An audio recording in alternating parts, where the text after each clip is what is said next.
Assalamualaikum warahmatullahi wabarakatuh. Perkenalkan, nama saya Ibrahim Nur. Eh, di sini saya akan mempresentasikan PowerPoint tentang teknik pemboran 2 tentang lumpur dengan NIM 18010084.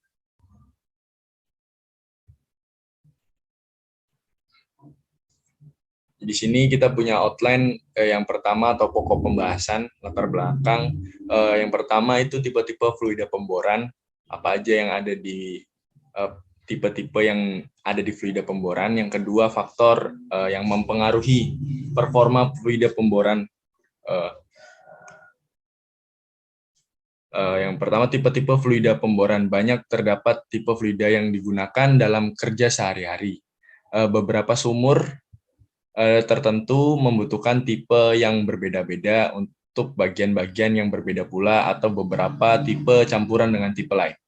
Tipe-tipe fluida yang beragam ini umumnya tergolong ke dalam beberapa kategori besar. Yang pertama itu ada water basement. Di water basement sendiri yang pertama ada fresh water, di mana fresh water itu campuran antara lumpur dan air tawar. Nah, di water basement sendiri kita bisa menghasilkan yang pertama ada spud, ada bentonite plus treated, yang ketiga kalsium mat, yang keempat natural atau alami, yang kelima organic colloid dan treated. Selanjutnya salt water mat. Salt water mat merupakan lumpur yang digunakan untuk pemboran salt dome atau kubah garam. Kita menghindari salt dome. Sering juga digunakan untuk pemboran service atau work over well service yang kita singkat dengan WOWS. Campuran salt water mat itu 30% fresh water dan 70% salt water. Di salt water mat ini kita bisa menghasilkan unsalted salt water, yang kedua saturated salt water mat, yang ketiga ada sodium silicated mat. Nah, selanjutnya yang kedua adalah oil based mat. Oil based mat sendiri mencampurkan bahannya dengan minyak, menginjeksikan dengan minyak. Kekurangan dari oil based mat sendiri, yang pertama bahan bakunya yang tentunya mahal, dan yang kedua limbah yang digunakan untuk penginjeksian lumpur menggunakan tipe pemboran tipe fluida pemboran menggunakan oil based mat, limbahnya yang beracun. Yang ketiga ada gaseous drilling fluid, merupakan lumpur yang diinjeksikan berbentuk udara, hidrogen, atau buih. Nah, gaseous drilling fluid ini biasanya digunakan di pemboran geotermal karena pemboran di geotermal itu tidak formasinya itu kuat karena kita ngebornya kan di pegunungan gitu. Jadi gaseous drilling fluid ini sangat cocok digunakan di pemboran geotermal karena proses rotasinya kan memutar seperti itu, jadi formasinya tidak terkikis. Sedangkan apabila gaseous drilling fluid ini dipakai di pemboran minyak biasa, bisa mengakibatkan runtuhnya dinding bor.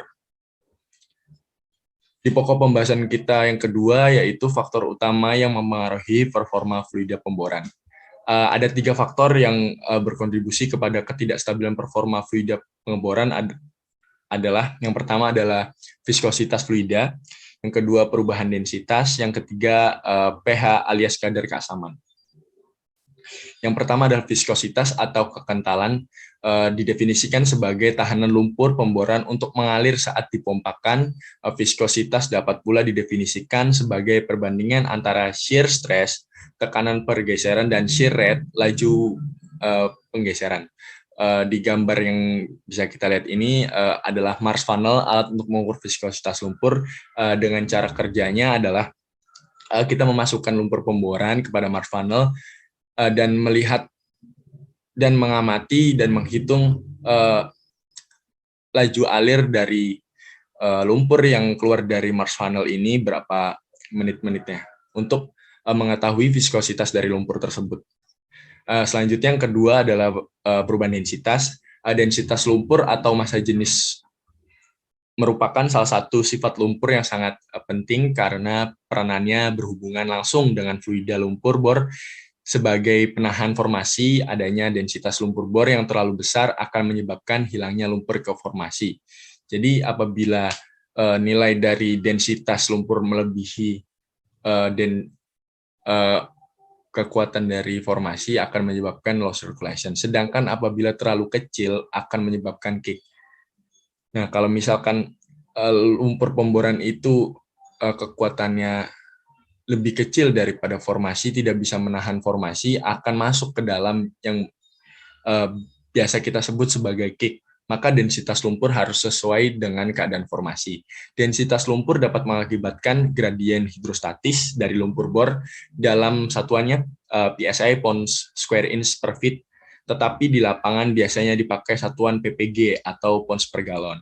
Nah, di gambar yang kita bisa lihat bareng-bareng di sini adalah mud balance, alat untuk mengukur densitas, alat untuk mengukur berat jenis suatu fluida.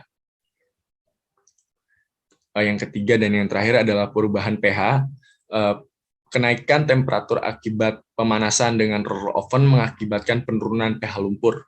pH komposisi lumpur yang paling ideal berada pada komposisi lumpur A2 dan B1 karena nilai pH yang sesuai dengan standar spesifikasi lumpur pemboran di berbagai temperatur, nilai pH yang ideal adalah 9,5 sampai 11,5. Alat yang dipakai untuk mengetahui pH suatu fluida yang di sini kita menganalisanya lumpur pemboran adalah pH paper, di mana kita bisa melihat kadar keasaman dari lumpur tersebut untuk kita injeksikan ke dalam sumur pemboran. Segitu saja presentasi dari saya, kurang lebihnya mohon maaf. Wabillahi taufiq wal hidayah. Wassalamualaikum warahmatullahi wabarakatuh.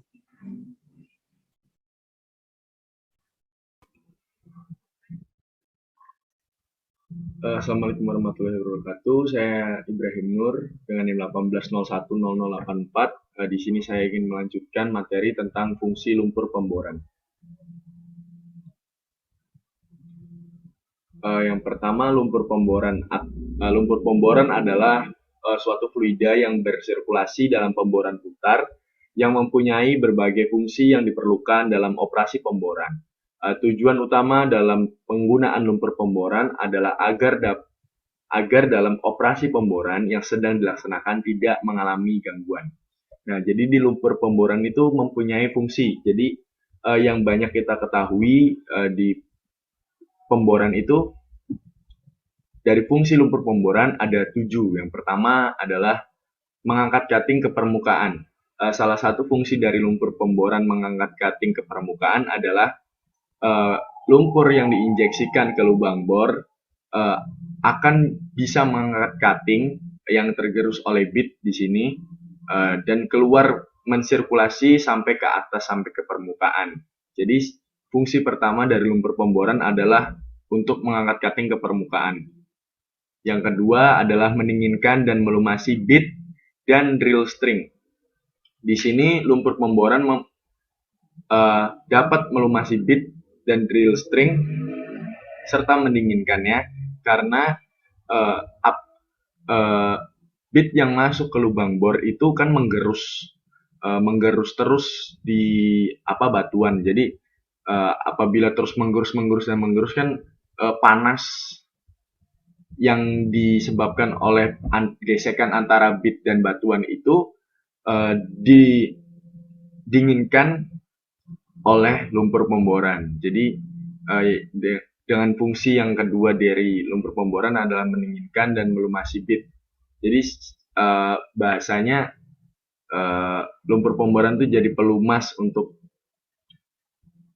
si drill string masuk ke lubang bor itu.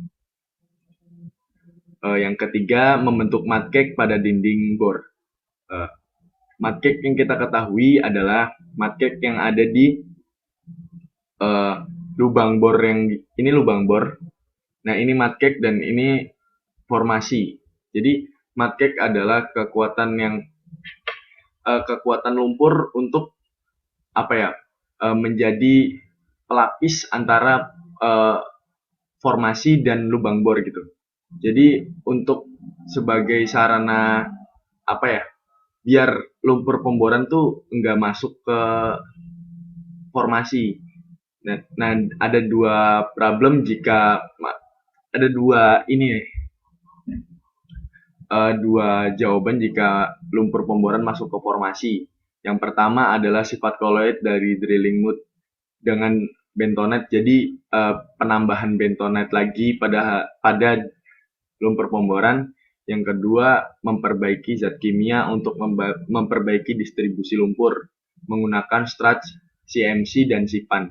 Di sini memperbaiki distribusi lumpur, jadi distribusi dari atas ke bawah untuk membuat mudcake itu diperbaiki dengan menambahkan CMC dan SIPAN atau strats. Selanjutnya, mengontrol tekanan formasi.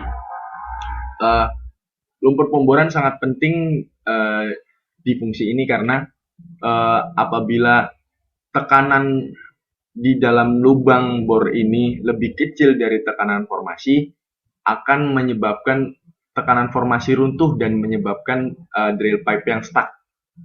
Nah, jadi tugas sebagai engineer adalah tetap mempermainkan nilai di sini. Jadi pressure hidrostatik di lumpur pemboran ini ditahan terus untuk lebih besar daripada tekanan formasi agar lumpur pemboran ini bisa menahan formasi agar tidak masuk ke lubang bor gitu. Nah, di sini ada rumusnya, tekanan statistik lumpur dan tekanan dinamis lumpur. Nah, yang kelima adalah memberikan suspensi pada cutting saat sirkulasi.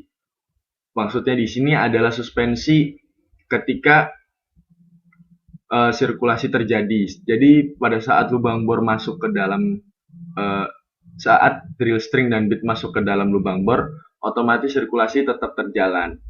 Dan apabila dicabut rangkaian, fungsi dari lumpur sendiri adalah memberikan suspensi atau memberikan tekanan pada cutting. Jadi cutting akan tetap bertahan di sana saat cabut atau pasang rangkaian drill string untuk masuk atau keluar ke lubang bor.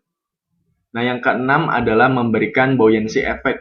Buoyancy effect di sini adalah gaya ke atas yang dikerjakan oleh fluida yang melawan berat dari benda yang direndam.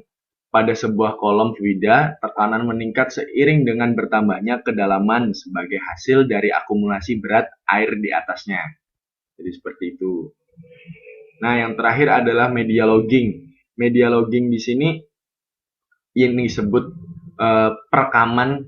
Jadi lumpur pemboran sendiri bisa merekam apa saja litologi batuan, apa saja formasi yang ada di dalam lubang bor sini, yang biasa kita sebut adalah wireline logging. Jadi sebelum pemboran atau sesudah pemboran itu kita memasukkan lumpur untuk menguji apa saja batuan yang ada di bawah permukaan itu dengan cara kita logging. Nah, ini kan salah satu dari kedalaman berapa feet kita dapat menemui batuan berapa, litologi batuan gimana. Jadi memudahkan untuk engineer bisa mengetahui apa saja yang ada di bawah permukaan. Mungkin segitu saja yang dapat saya sampaikan, kurang lebihnya mohon maaf. Wassalamualaikum warahmatullahi wabarakatuh.